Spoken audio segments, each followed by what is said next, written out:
Good morning, everyone, and welcome to the February 1st, 2023 regularly scheduled meeting of the Advisory Technical Committee of the Marin Wildfire Prevention Authority. Can I get a roll call, please?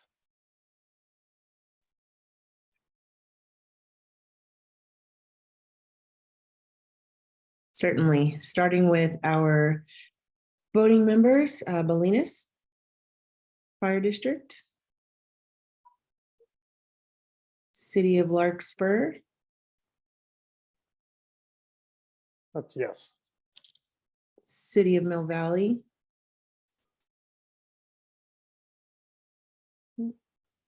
City of San Rafael, Present. Marin County Fire, Yes, here. Inverness, Jim Fox here. Kenfield Fire, Here. Marinwood, Muir Beach, Nevada Fire District, Present. Sleepy Hollow Fire District, Southern Marin Fire, Here. Stinson Beach, Town of Corte Madera, Present. Town of Fairfax, Here. Town of Ross, Present. Town of San Anselmo. Here. And now with our members at large, Marin County Parks, Here. PG&E, State Park. Thanks, PG&E. State Parks, Ecologically Sound Practices. Here. Let's see, Marin Water, GGNRA, Fire Safe Marin, Here. PRNSS, Greg Jones is on for Golden Gate and Point Reyes. perfect, and UCCE.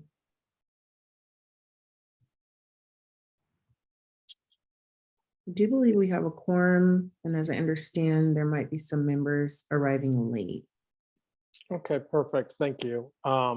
This takes us to item number 3, agenda adjustments. Hopefully everyone had an opportunity to take a look at the agenda, and I will accept, see if anyone has anything to add and or change. Seeing none, we'll go ahead and bring it back to the committee. Moving on to item number 4, this is open time for public expression. The public is welcome to address the ATC at this time on matters that are not on the agenda and that are within the jurisdiction of the committee. Please be advised that pursuant to Government Code Section 54954.2, the committee is not permitted to discuss or take any action on any matter that is not on the agenda. Comments may be no longer than 3 minutes and should be respectful to the community. Please silence your phones when speaking. Are there any members of the public that would like to address the ATC? If there are any members of the public wishing to speak on the open time for public expression, please raise your hand in the reactions. And for those joining us by phone, please press *9 to raise your hand and *6 to unmute yourself. And sir, it does not appear that we have any hands for public comment. Okay, thank you. We'll go ahead and bring it back to the committee. This brings us to item number 5, Planning and Program Managers Report. Ann? Good morning. I am just going to share my screen here. All right. Are you able to see this slide? Yes. Okay, perfect. All right. Well, it is February, and so I wanted to take a moment and look back a little bit at the previous field season and provide a few reminders about planning for the next field season, and then address a few issues for those who are continuing work through this part of the winter and potentially into the spring. So one thing to keep in mind is if you have been doing work in this last field season, we're going to want to reach out to you and make sure that we have a record of all the acres and miles of roadside evacuation, vegetation management, and other activities you've been taking on this year. We're going to really dive into our tracking of our metrics, so the acres treated and miles treated, et cetera, and other projects as well. So keep an eye out. If you haven't heard from me yet, you probably will. Also, if you plan on continuing vegetation management work past January, you're starting to enter the nesting bird season. So the kind of official on paper start of the nesting bird season is today, February 1st. A lot of birds don't quite start nesting yet, but a few key ones do, including some hummingbirds with teeny tiny nests, northern spotted owl, that's a big one. They might be nesting early. Some raptors do.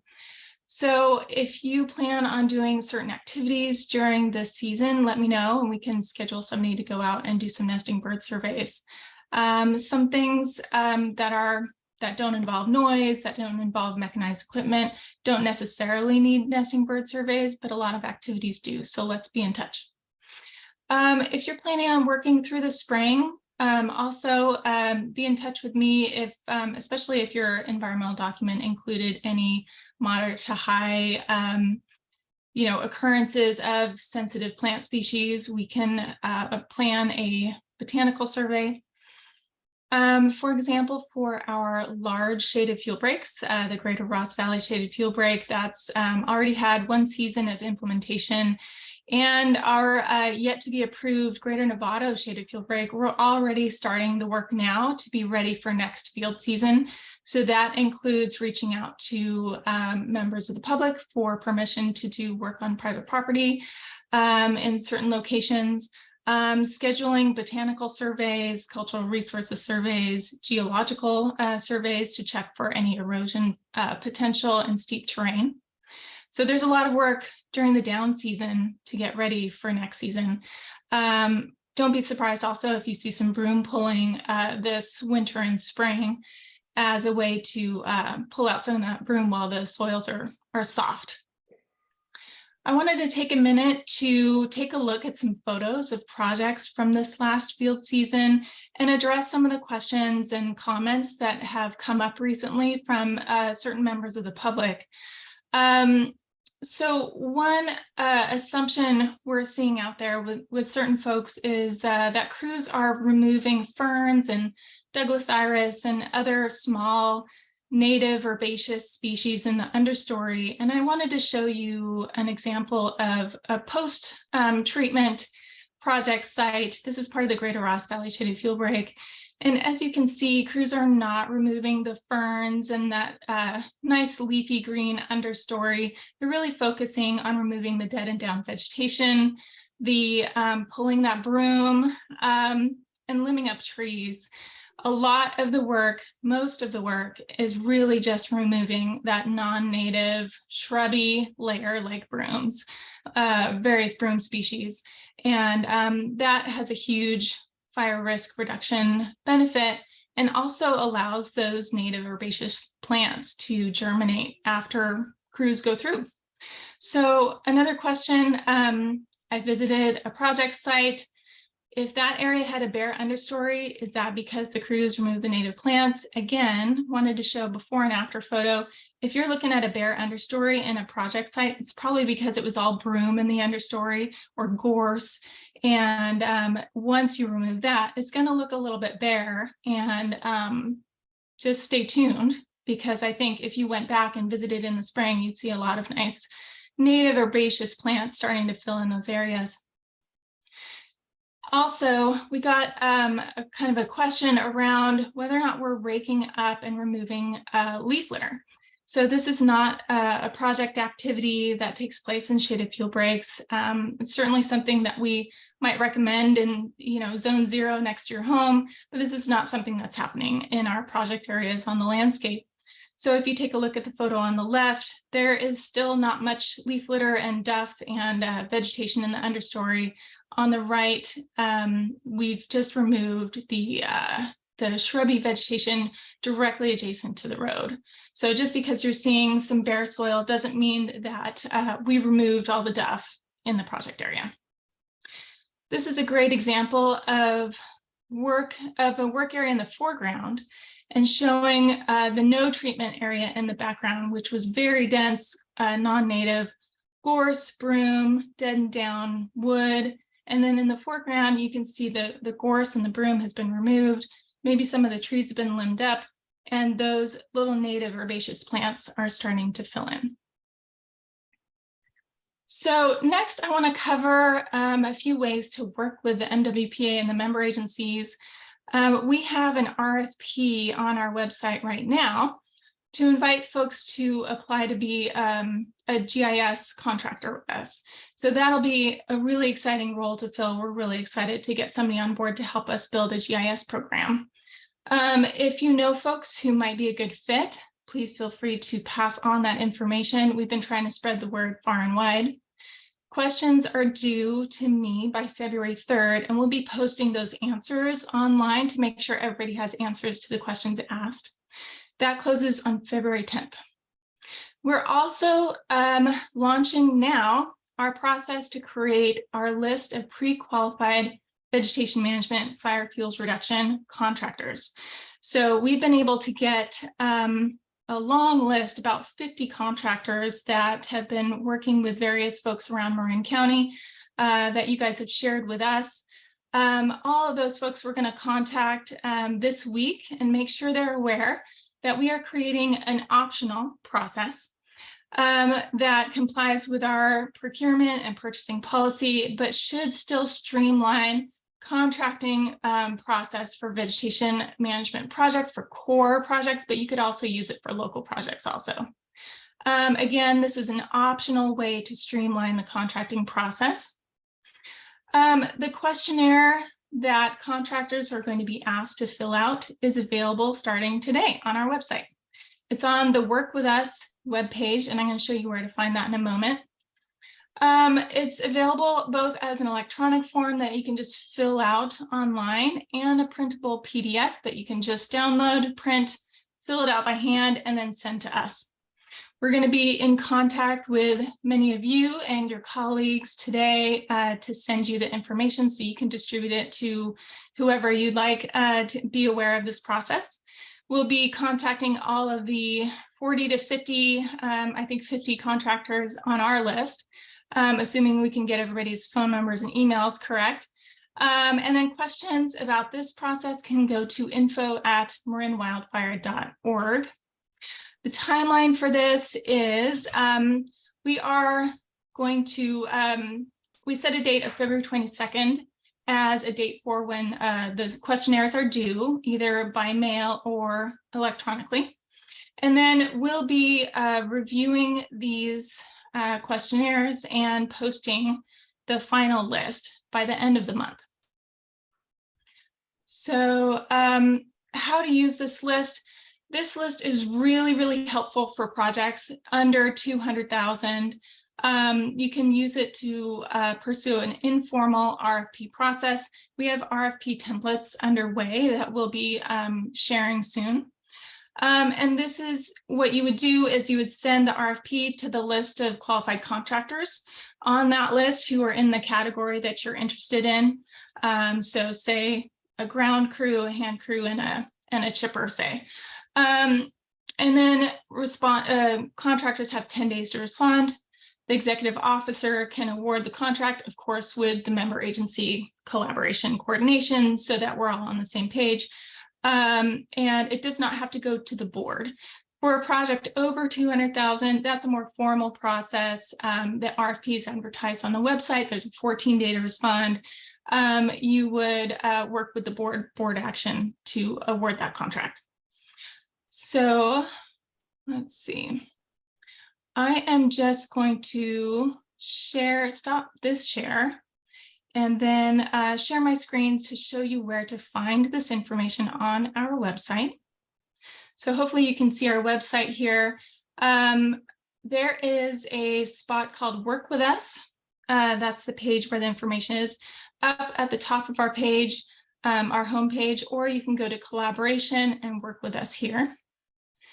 And that brings you to this page, which will include all of our future RFPs as well. So here we have join our pre-qualified contractors list, some information about it, a link to the online questionnaire, and a link to a printable questionnaire. We've also got the deadline here. And then below that, we have our RFP for GIS services. So all of this information is available online, and we encourage everyone to check it out. I'll just share this presentation briefly. And just a few last minute thoughts. We'd love to invite you to share other information with us as well. Anything you'd like us to advertise on your behalf, any programs, events, news, news items. I'd also love for you to let me know what presentations you think would be useful for this group, what agenda items. And then also you may have seen an email from Steve Peters about your local chipper programs. So what local chipper programs do you have going on that we should be aware of and should be part of the conversation when the public reaches out to Steve on the MWPA chipper program? So that's it for me. Happy to take any questions. And if I may, before we take questions, just a quick clarification on the wording of the contracts. I can authorize up to 200,000 only for projects that have already been approved by the board. Otherwise, that exceeds my spending authority. So for projects that have been approved by the board but are under 200,000, then I can award. And then if it's a project that's approved in a work plan and over 200,000, then we would have to bring that contract to the board. And then I think the most important thing to touch on, though, is that this will allow us to have a vendor list within the MWPA, streamline our administrative practices, and have us pay direct instead of member agencies following the process they've been following, where they pay and then send us an invoice to pay them back. So we think this is going to make things a lot easier to get work done. Right. And thank you so much, Mark. And in addition, I would just emphasize that generally we design the process for core projects, but for local projects, you could use this process as long as you're following your own purchasing policies. Sean, you had a question? Yeah, I just had a maybe question and or comment related to, you were showing us some of the pictures about, before and after. I think those pictures are really important. We've got some concerns about from some of our open space people about everything from goats to tree removal and being overzealous. And so I don't know, like who would I send one of my open space committee members to talk to regarding the goats or what the process? That's one question I have. Yeah, that's a great question. Let's talk offline about coordinating and maybe, presenting some of these before and after photos to, your local open space committees. I can share these photos.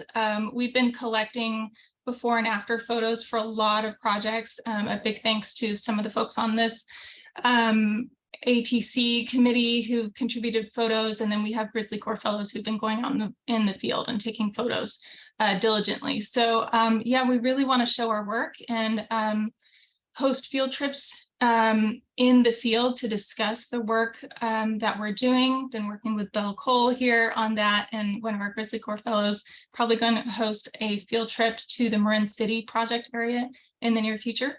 But Sean, let's talk offline, and I'm happy to support you in whatever you need. Okay, and then just another comment, and this has to do just generally whether it's Marin wildfire, doing tree work or PG&E or local contractors. One of the problems that I've dealt with historically is oftentimes trees or limbs get cut and they get left on the side. And we had a recent issue with some work that was done where it fell into a storm drain and caused some flooding in a neighborhood. So I just want to remind everybody here and any tree crews that we make sure that they understand it's not just about cutting the branches down, but also thinking about the waterways and streams and creeks in terms of localized or even bigger flooding issues. Yeah, great point. Thank you. Quinn, you had a question? Yeah, good morning, thank you. And maybe this is a future item if it is, but on your last slide, and you talk about the chipper program, and I realize we're kind of in the middle of the fiscal year with the chipper program, and it'll kind of split the fiscal year. But I'm wondering kind of what tweaks we're looking at making to the program, either this fiscal year or next, kind of based on usage rates and inherently what we knew was going to happen, right? Like a lot of the big bulky work got done, and so just kind of, I think there's a shift in need and responsiveness, and if and when those conversations are happening and what adjustments might be in the horizon. Yeah, that's a great question, Quinn. And perhaps we can agendize that for next month to have a discussion around the chipper program and how it might evolve and potential needs there. Thank you. Belle, you had a question? You're muted. Okay, Okay. yeah, it's very simple. And will you be making your slides available, your presentation you presented available to us so that we can use it with some of our friends who are eager to know just the kind of things that you covered today? Yeah, I'd be happy to do that. Sometimes after the fact, we take the PowerPoint presentations, create a PDF, and then upload to the agenda item for that meeting. So for example, the slides from the evacuation ingress egress presentation are now available online, linked to that agenda item. So I'm happy to do the same for this. I'll work with Martina on that.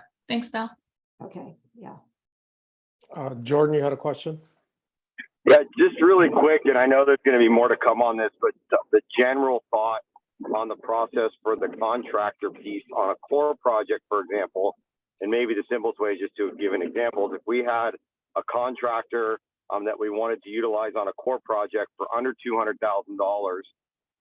the process would not be where if there was a list of contractors, we would go utilize the contractor for $85,000 and then send the invoice to MWPA. We would need to engage with MWPA beforehand. And what's the kind of vision for how the contractors then will be selected, especially if there's, an upwards of 50? Yeah, that's a great question. I think what might be most useful is to, one, we're creating we have a frequently asked questions document, and two, we're going to be documenting kind of that process for using the list for informal RFPs. Generally, what you would be doing is working with us to send out an RFP to those on the pre-qualified list within that category of work. So say tree work or prescribed herbivory or a ground crew. And then going through a selection process that is consistent with MWPA's purchasing policies. And with this process, you don't have to choose the lowest proposal, but you would need to justify a different selection. I think what may be most useful here is to share the document that we're working on that includes a process to this entire group. Megan, do you want to, so Megan Acevedo has been really critical in helping us prepare this process while also complying with our own purchasing and procurement policies and any other legal requirements that we have.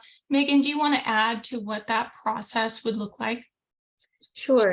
It is meant to be fairly streamlined because it's just a 10-day review by staff to make that determination about awarding the contract. And then as Mark indicated, he can award up to the $200,000 mark. So we feel like that will keep things fairly efficient. I'm not sure if, I imagine in some projects you'll have a need to help with RFP specifically when MWPA staff is developing that in coordination with any of the member agencies, sort of laying out what type of work would be required and what that RFP is going to look like. so that you get exactly what you want in terms of the type of contractor you want, but it would be from that contractor list that would be notified of the RFP. So it'll depend on who responds and how that's analyzed. But it, again, should be fairly straightforward. We won't have to wait for a board meeting for every award and that type of thing. But again, yeah, go ahead. Well, no, I was just going to say, just, after, or just, lessons learned as we move forward, and we'd rather incorporate this sooner than later. And I know that myself, as well as a lot of the others on this call, because of the, we kind of are relying on a daily rate more than a treated polygon, so to speak, just because of the variabilities that occur on the landscape and the ability to be flexible out there, right, while the job is happening. And so a lot of times, if we're going to try to do an RFP to, let's say, treat 10 acres of broom, I made that, let's say 3 acres of a treatment area that we have specific prescriptions for, and we put an RFP out, would we then have to be available? I'm just thinking through the process right now. We would typically utilize a daily rate for a crew that would consist of X number of people, et cetera. But when you start doing that, then you're going to have site visits, et cetera, attached, so that the contractors can come out and look at the polygons, right? And then, if there's 20 plus contractors on there that express an interest from this list, it could be a challenge. So just maybe think about how that daily rate, we could look at incorporating a daily rate option into that process as an alternative to just a treatment of an acreage and polygon. Absolutely. I think that's part of the vision is some of these may be an RFP for an on-call crew type thing like that. So it would necessarily in association with a larger project or something along those lines. So we definitely want to think that through, and that would be great to get your input as we're developing that, I think. Yeah, Jordan, that's exactly the kind of discussion we've been having, how to incorporate that flexibility for a daily rate for a crew and a chipper, a per tree rate, a per acre rate, or a bulk, here's the polygon, what's the overall cost, and trying to figure out how to build in that flexibility to make it really a useful tool for everyone. Yeah. Hi, this is Jim Fox. Yeah, and then just to tie in what Jordan's saying, if you're going to award a contract, obviously the basis would largely be on the cost, like Jordan was talking about, per hour. If you're going to change that in terms of trying to pick somebody, is there's probably not a metric for this, but as far as tracking the quality of work from the different contractors, so that if you make a decision based on that is, for instance, a higher rate than a competitor, possibly, if you're going to justify that, you have to have some basis for that, probably. And I'm just wondering if we're tracking the quality of work somehow, or this is just going to be word of mouth for that. Yeah, I think that's a great part of a great reason for the MWPA to be a part of this process as kind of a hub for sharing of information that's useful, such as, how it actually worked out with various contractors. If you felt like, the service was too expensive for what you got, or the work wasn't to your prescription, or you had any concerns like that, it's a great way to share that information, and we can discuss how best to tackle that with Megan's input. Okay, thanks. Yeah, Jordan has his hand up. Well, I just wanted to add, I guess, and maybe, and I don't know, hopefully sizing it, if that's the right. Jordan, you broke up. Yeah, I think we should. Oh, sorry. I'd just like to dive in a little deeper, maybe as a group, to come up with this. And, because for us, especially in West Marin, the choice of contractors is really important for the interaction with the community, and we're trying to use local contractors that are familiar with the properties and the people, et cetera, because it just really buys us a lot, and how to have that weigh in as the metrics, right, when we're deciding on a contractor. So hopefully when we agendize this, we can dive into some actual details and maybe have a working group associated with the next meeting to kind of get a little deeper and capture some of these things that we all, have been learning as we've been going. Yeah, I concur with absolutely. Jordan. That to have that relationship is going to be very important. Yeah, there are some really experienced local contractors who are working in West Marin, and that's a really important point. Part of the flexibility of this process, and Megan, feel free to correct me if I get any of the terminology wrong, but you can hire someone for the best value. It doesn't have to be, you're not required to choose the lowest bid. And so you can take into account local experience and quality of work and other factors that can inform your decision. Yeah, absolutely. And then one other thing is that we can set that out actually in the RFP when we're setting out the criteria that will be considered, so that people who are applying or contractors who are submitting bids will understand that what we're taking into consideration when that's awarded. Yeah. Just so we can keep the meeting moving along. I know staff is working out the details of this, and this is at the very preliminary phase. I think we should probably agendize it as a topic item of discussion and or working group for the future. And then that way it gives an opportunity for staff to come up with what the process will look like for awarding contracts. Yeah, that sounds good. Sorry, I didn't mean to get us on too much of a tangent. No, not at all. These are all good discussions. However, I think it's, in order for us, I think, to have a robust discussion, I think we should agendize the topic. Belle, did you have any additional? I just wanted to be sure that this goes back a little bit when we talk about qualifications, whether background on the expertise they have of the environment and the health of the soil and so forth, whether these things are part of the decision criteria that are in the RFP or not, are being enforced. I think they are, but I just wanted to have it verified that it's true, that that's the case. I think it's definitely part of the, it's already part of the cover letter for this work, letting people know that everything we do is compliant with our environmental documents. So wanted to put that right out there so everyone's aware that there's an expectation there, and then we can determine how best to incorporate that into the evaluation process for the RFP. Certainly a part of the questionnaire is looking into if there's any existing, I think, litigation related to this contractor. So that might be a good first review to see who we can weed out, but no pun intended. Yeah, that's an important point, Belle, and we'll see what we can do. Thanks. Jim, you had a question? No. Thanks. Sorry, Jim me? Different Jim. Yeah, okay, sorry. Other Jim. Thanks, Ruben. No, I just I have a lot to offer on this subject too, and a lot of experience just with, and some lessons learned at the county with just various contract awards and different scales. So I just wanted to volunteer to help support the working group whenever it's time to have a deeper conversation on that. Thanks, Jim. And one thing everyone can do right now to help out is, if you have an RFP that you think is a great template for us to consider, please do send it to me. I've received a couple from some member agencies, and they've been really helpful. Okay, I'd like to go ahead and open this up for the public to see if there's any members of the public that have a question and or comment.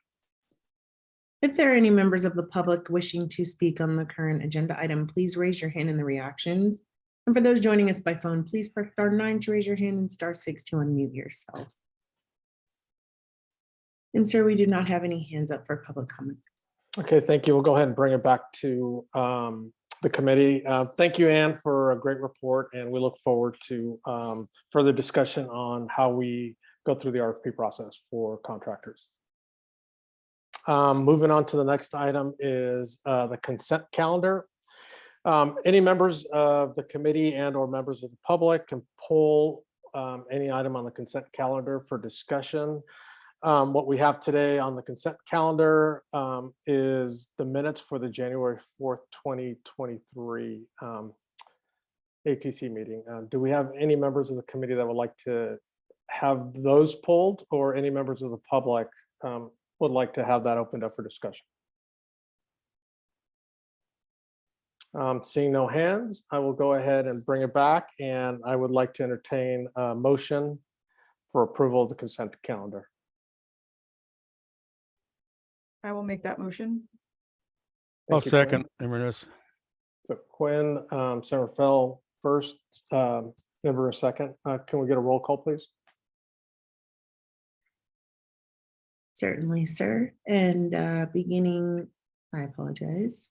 Getting information in front of me. And I did want to acknowledge that Steve Marcotte, is it Marcotte or Marcotte for Bolinas, is now currently here at the meeting. He got in while we were having the previous discussion. And Welcome. sorry about that. Starting with the roll call vote for approving the consent calendar, starting with Bolinas Fire District. Aye. City of Mill Valley.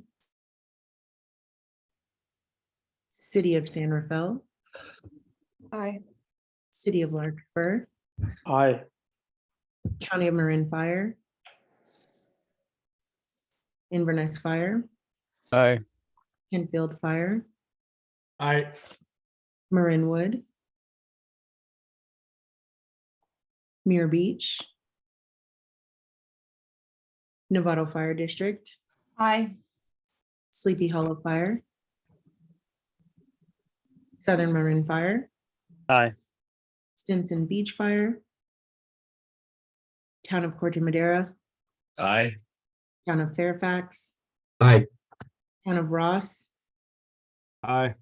Town of San Anselmo. Aye. It looks like we do have a unanimous vote of those in attendance, sir. Okay, thank you. The motion passes. We'll go ahead and continue to item number 7, discussion items. 7A, work plan development update and creation of ad hoc subcommittees. Do we have a report? Yes, we do. I'm going to share my screen. There you go. Are you able to see this slide? Yes. Okay, great. Okay. Well, I want to take a moment and dive into the work plan portal. This portal available on our website has been updated quite a bit since last year.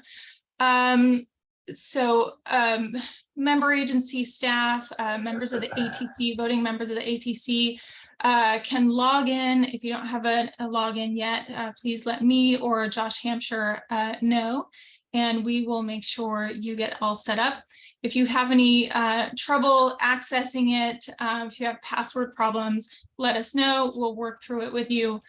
So the proposals that should all be entered into the portal will include all of your core, local, and DSpace proposals, anything that's going to need the 23 or a piece of the 23-24 budget. I want to take a moment and show you the web portal. There have been a few changes. Let me make sure that that you're going to see the web portal and not my email. Okay. Here we go. Okay. So if you check the work plan, or sorry, the homepage for the MWPA, and you click on the JPA portal on the upper left-hand corner, that will get you to, sorry, there are all sorts of little windows popping up. That will get you to this page. And this is a great page for the public to know about. This is where work plan proposals will be made public. Now you can choose which year you'd like to view. So if you'd like to view all the proposals from last year, the 22-23, or the current year, 22-23 proposals, you click on that. And then you choose which zone you'd like to see. For some reason, West Marin is twice here. So we'll fix that. But the proposals will be viewable here. If you'd like to see the 23-24 proposals, you can choose that. And there should be proposals visible here. I just started uploading some of our JPA-wide proposals. So those draft proposals will probably be the first things that the public is able to see. Members can log into the portal using your password that you created. And to add a proposal, you would click add a proposal. you would add a proposal name and choose your zone. I'm not going to fill out everything. Choose your work plan year so we can sort by year, your category. So let's say it's a shaded fuel break. You'd add all of the basic information here. You can write your own project description or choose some standard language here. You can add widths, distances from roads, etc. Other details to your project description. Once you've chosen some standard language, you can add whatever you'd like. You can also keep it, fairly standard and fine tune it later. At the bottom of this page, I wanted to point out this place where the COC especially wanted to make sure that we are not supplanting funds. So you would click yes, assuming you are not supplanting funds, and you need to enter your name here. And this is like signing the form. You can move on to the next tab and add additional information. Once your proposal is entered into this portal, we can continue working to fine tune it and then turn it public so that the public can see what draft proposals are out there. We'll work with you to make sure you're ready to turn your proposal public so that the public can start seeing what we're thinking about including in the 23-24 work plan. So just a review of this overall process and the timeline here. What we've done so far, we've actually accomplished a lot already. We've updated the web portal. We've made a lot of changes to streamline the process and make it a little easier. We've elected our chair and vice chair for the ATC and the operations committees. We've already done a lot of coordination with land management agencies to make sure that those land management agencies are aware of potential ideas for this next fiscal year. So if you haven't reached out to land management agencies yet, make sure you do. Generally, their internal deadlines are in January. And now is really the time to dive into the portal and start submitting proposals. And Josh Hampshire is somebody I think many of you already know. He's our former Grizzly Corps fellow who's also working for us now part-time. He will be reaching out to those who submitted proposals last year to make sure you're good to go, that you're not having technical difficulties, that if you need a new password, you can reset your password, things like that. So stay tuned, he'll be in touch very soon. March 1st is the deadline that we've imposed internally on the MWPA to really propose those JPA-wide projects like the environmental compliance budget, and that will be draft until we have a better idea of what projects are being proposed. We'd like initial drafts from member agencies for all core, DSpace, and local projects by mid-March. And we'd really like that last half of March to be spent fine-tuning those proposals. Keep in mind also that in March, we're going to be starting to talk about project ideas in this venue in a public way so that the public gets a better sense of what's being proposed for next year. The operations committee is going to be needing to work on the budget for the work plan, probably create an ad hoc subcommittee. And I recommend that the ATC also create an ad hoc subcommittee to dive into potential proposals. We'll talk about that a little bit more in a moment. And then April is really meant to finalize the budget, finalize the work plan, and discuss all of these ideas out in our public ATC and operations committees meetings.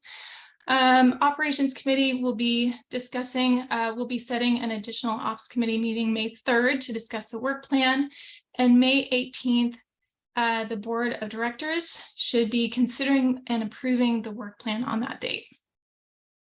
So next, we really want to probably create an ad hoc subcommittee. I think it might be an efficient way to dive into some of the proposals as they come up and also discuss overall kind of budget recommendations for these proposals. You might remember that the JPA language specifies that 80% of revenue generated within a zone for core projects will be spent within that zone, averaged over a 5-year period, but that additional 20% is pretty flexible.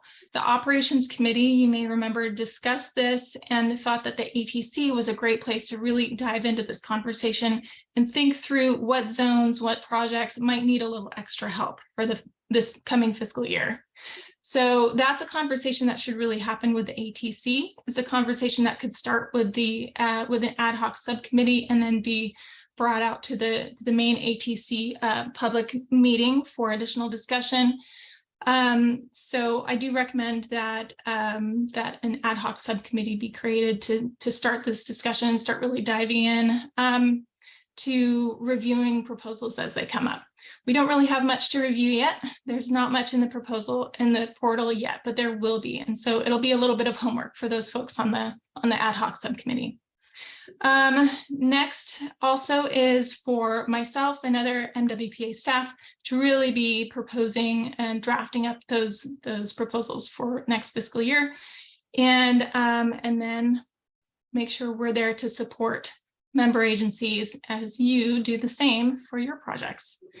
So that's it for me for now. I think we'll be digging into a lot more meat of proposals next meeting in March, but that's it for the moment. Any questions?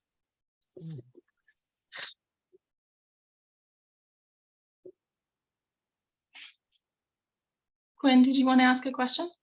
Yeah, I was just wondering, where do you see the decision? Do you see that ATC ad hoc committee making recommendations or somewhere else for some of the like borderline JPA wide versus zone projects? So the chipper program being one, the grant program potentially, some of those projects that could fall into either category. Where do you see that decision of which category it falls into being made?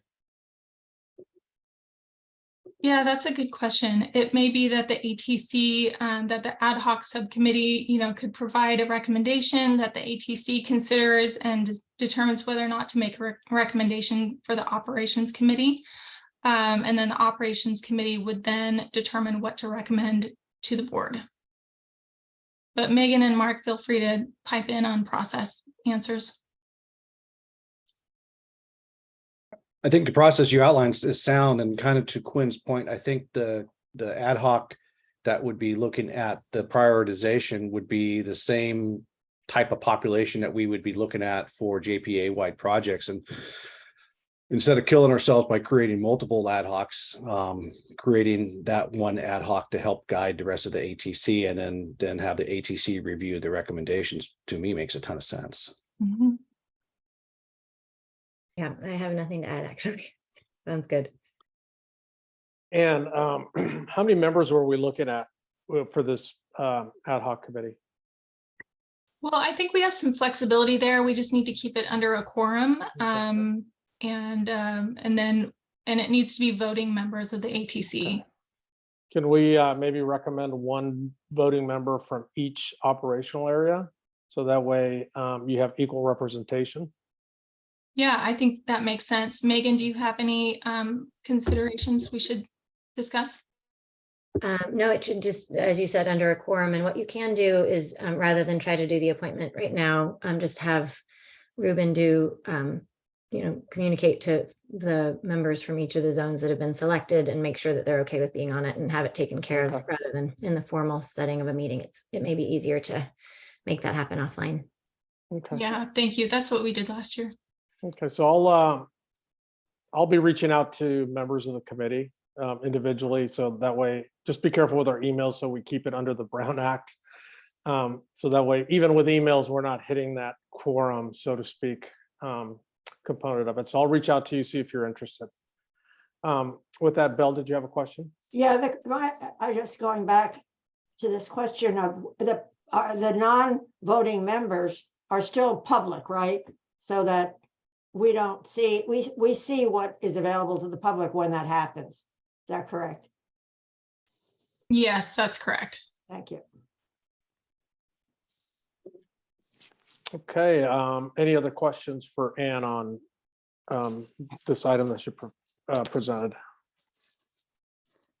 Can we go ahead and take it to the public to see if any members of the public have any comments and or questions?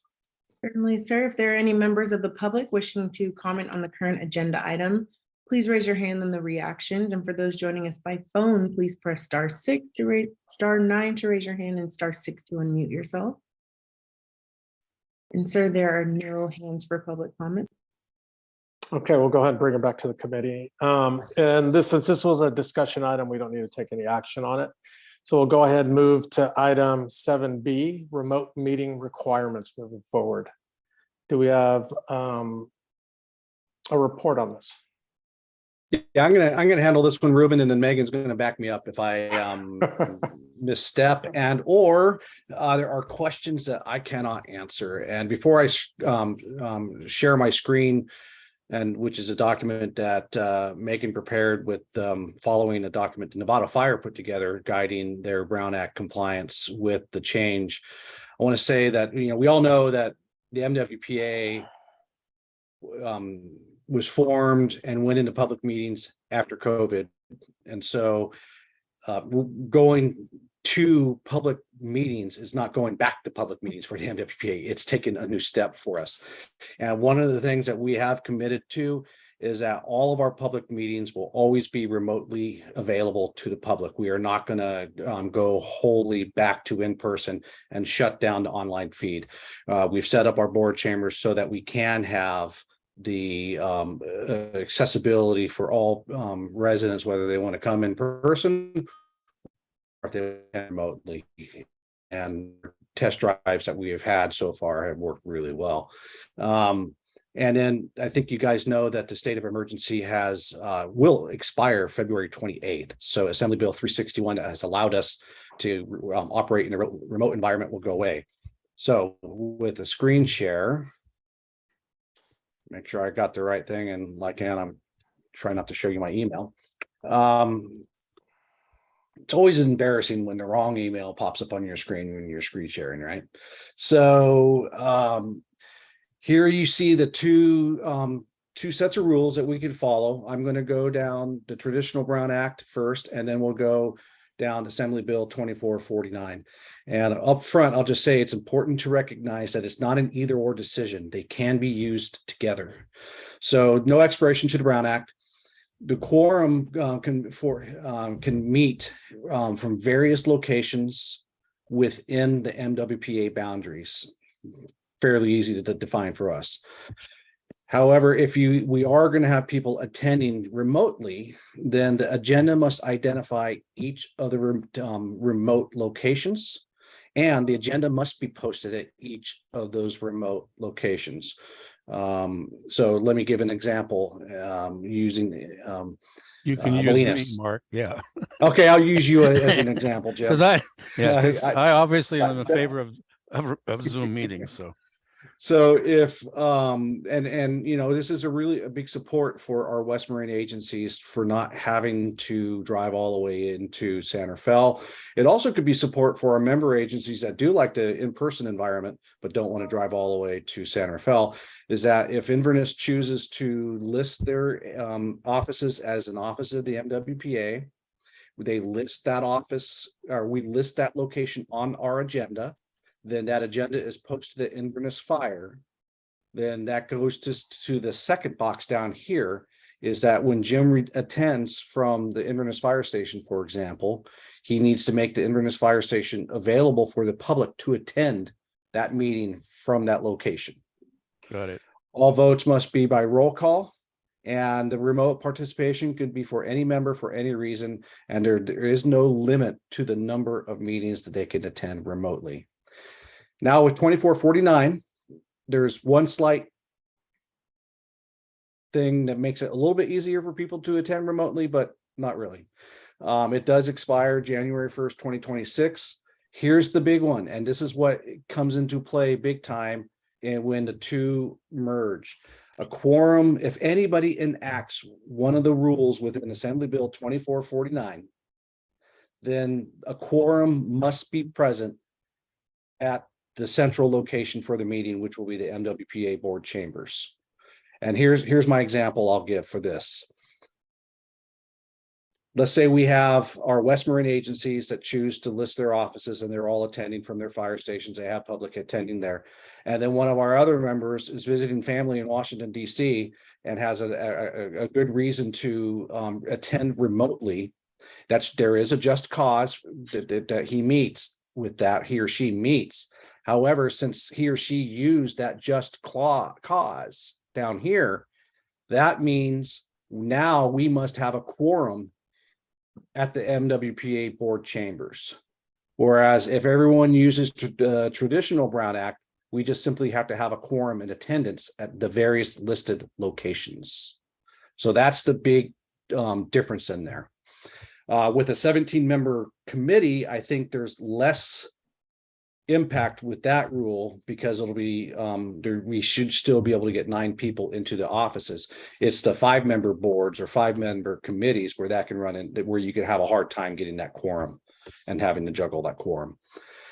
And again, the agenda will have to list the single location where people are going to meet. And also we have to make sure that we list a link and procedure for receiving those modifications, which we already do. We do have to provide the single location. And we must provide the public with remote access, which we are going to continue. And then all votes must be by roll call.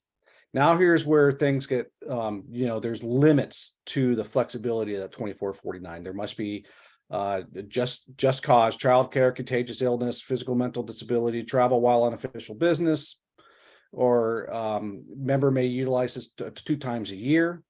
Member must provide general description of the circumstances relating to and we must provide the general circumstances if asked. I believe, Megan, let me know if I'm wrong on that. And then there's emergency circumstances, and these emergency circumstances are fairly obvious, and the stipulations of what they must follow, but the emergency circumstances can only be used up to 3 consecutive months or 20% of the meetings for that year. So that's where ATC and ops can run into a little bit of a glitch, because averaging about 5 meetings a year, you hit that 20% with 1 meeting. So that's something to consider. So with that, Megan, is there anything you want to add, correct, for the rules that I described before we get into discussion about how the ATC can move forward? I guess I'll add a couple of things. First, the 2449, I think was developed in part because people were concerned about posting their home addresses as a teleconference location, so that they could maintain their privacy as members of a board or council. But if you generally participate from your office and are comfortable with posting your address, you can, we would just need you to supply that to Martina in advance of the meeting, again, so that we could have that listed. But just so you understand that that's one of the other distinctions, is that you don't have to list your address if you're participating under 2449, but you do if you are under traditional Brown Act. And then the second is that there are a few kind of strange little rules in there that no matter what you're doing, if it's under emergency or just cause for AB 2449, you have to announce if there are any other 18-year-olds, anyone 18 or older in the room with you at the time. So just a little wrinkle. And then there are some other technical things. So if you do think that at some point you would want to utilize AB 2449, it would be helpful for, I think, us to have a conversation one-on-one potentially, or for a small group who think that may become something that they want to use frequently. Or I guess you can't use it that frequently, but if you imagine that you'll be using it, there are enough wrinkles to the law that we don't need to go into in great detail here, but I would advise you on that individually if that's helpful. Thank you, Megan. So ATC and ops moving forward, we think MWPA staff feels there's tremendous benefit for continuing with traditional Brown Act teleconference regulations, so that our members of the ATC can continue to attend remotely. We very much value in-person meetings. However, this body, we feel already has a strong working relationship with each other. They typically are meeting from their offices, which can easily be made available to the public. And quite frankly, we fear that with your busy schedules and travel requirements through Marin, to get to the MWPA offices could limit the participation that we have in this meeting. And we really want to make sure that we have as much participation as possible. So we are recommending to the exec committee, which really, and to the board of directors, that staff recommends that ATC and ops be able to attend in this fashion. But also it really is up to that governing body, the ATC or the ops, to make their own decision rather than the board of directors to make that decision. It's just making sure that the board of directors are supportive of that effort. And I think they will be, not to speak for them, but I think they will be for the reasons that I've stated as well. But that will add in some administrative steps to MWPA staff and your agency staff. And that is, again, prior to the meeting being posted, we will need to know if you are attending remotely. We will need to know the address. We will have to put that address onto the agenda. And then your staff will need to post that agenda at that meeting location, and you will have to make your meeting location available to the public. And then if I do foresee great reasons why someone may put in 2449 requirements. Let's say this meeting was next week and we have people down at the Wires Conference in San Diego. That makes a lot of sense for them to be able to step away from the conference, attend the meeting while they're at the conference.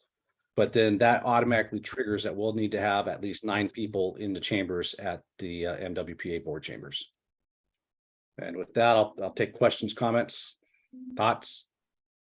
Jim, you had And again, Ruben, this is not it's not really, we didn't make this an action item because there really is no action to take as a board. Okay. It's something, or as a committee, it's something that you guys as a committee, individual committee members can decide meeting to meeting.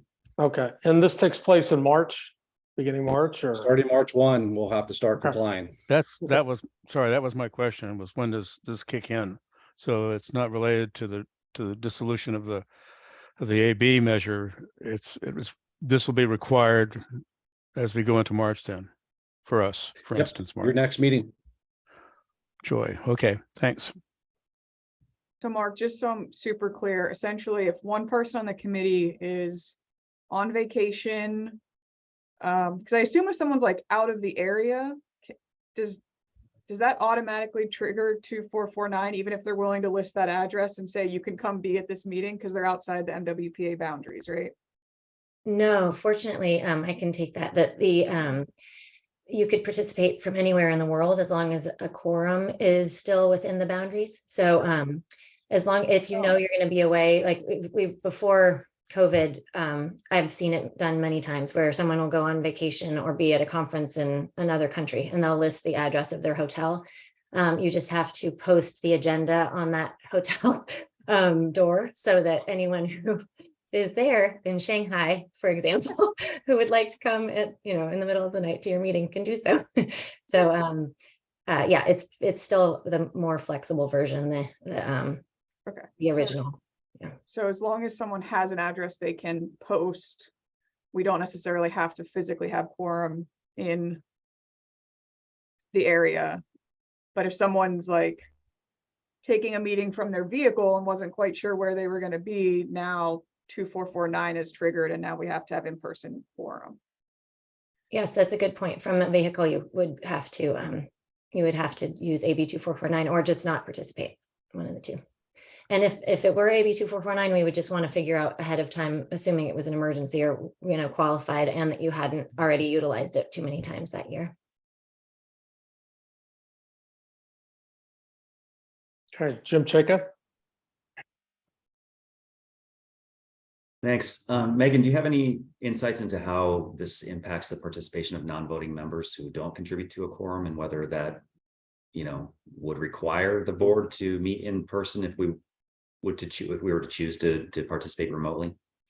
No, you would have more freedom. You're more along the lines of members of the public who will always have the option to participate remotely, since your presence doesn't count toward a quorum. Thank you. Jordan, you had a question? Yeah, I don't want to get in the weeds on this, but I'm a little confused, but I'm sure there'll be clarification. Do we have the option to participate or to participate in a meeting as a member of the public where we would just log in and listen if we knew that it was going to mess up the quorum piece and we just wanted to gather the information and not, obviously be part of the voting if I used my real first name instead of my actual name or something? You can wear a disguise. I'll lean on you for this one, Megan. Yeah, you could participate and just listen, but again, you wouldn't count toward a quorum or be able to speak for more than the allotted 3 minutes that any other member of the public would speak for. So your participation would be limited in that sense. Participating before your own board, you would just have to specify when you spoke as a member of the public. I'm speaking on my own behalf, not as a representative of my district or whatever, because you would be technically public rather than a board member. Okay, perfect. Thank you. Okay, what I'd like to do is open this up for a discussion for members of the public. If there are any members wishing to speak on the current agenda item regarding in-person meetings, please raise your hand in the reactions. And for those joining by phone, please press *9 to raise your hand and then *6 to unmute yourself. And sir, there are no hands for public comment. Okay, thank you. We'll go ahead and bring it back to the committee. So this is a non-action item, so we'll go ahead and I guess we'll figure it out as the meetings come along and we'll go from meeting to meeting. And the recommendation that I have, if members are going to be away and potentially utilize AB 2449, is go ahead and contact staff for any kind of recommendations and or assistance moving forward. Yeah, there will be a considerable amount of coordination required. So if you know that you are not going to be attending at the board chambers at the MWPA offices as a voting member, please contact Ann and Martina as early as possible so we can make those arrangements. I would imagine for some of you, you just may say, count us as a permanent remote attendee.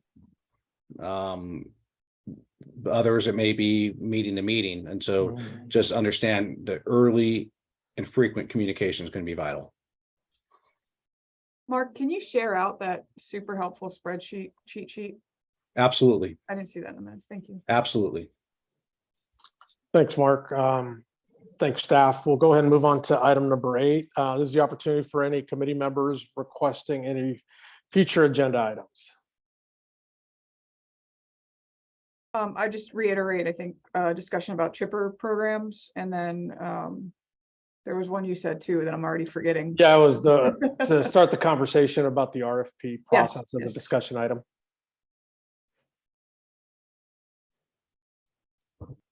And if we've got no other requests for the next meeting, this takes us to item number 9 for adjournment. And I'd like to go ahead and request a motion to adjourn.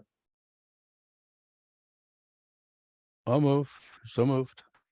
So moved, Jim Fox, second, Larry Passero. With that, meeting is adjourned and we will see everyone next month. Take care, everybody. Hey, Take care. Mark, this is Jim. You got to